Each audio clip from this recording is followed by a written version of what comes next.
বন্ধুরা, আজ করলাম একটা চিংড়ি মাছের সুন্দর রেসিপি। এটা তোমরা কী নাম দেবে জানি না। চিংড়ি মাছটাকে ভালো করে ধুয়ে বাটিতে রেখে তার মধ্যে নুন, হলুদ, কাশ্মীরি লঙ্কার গুঁড়ো আর একটা বাটা দিয়েছি কাজু, পেঁয়াজ, আদা, রসুন একসঙ্গে বেটে এর সঙ্গে মাখিয়ে নিয়েছি চিংড়ি মাছটা। এবার কড়াইতে তেল দিয়েছি, দিয়ে ওই চিংড়ি মাছটা কিছুক্ষণ ম্যারিনেট করে রেখে দিয়েছিলাম আধা ঘন্টা। দিয়ে ওই তেলের মধ্যে চিংড়ি মাছটা পুরোটাই দিয়ে দিয়েছি, আর কোনো মশলা দিইনি। দিয়ে এই চিংড়ি মাছটা এইভাবে রান্না করেছি। দেখো, এই দেখো চিংড়ি মাছ।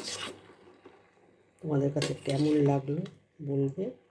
এটা একটা নতুন মাখিটা কি বসিয়ে দিয়েছি চিংড়ি মাছ।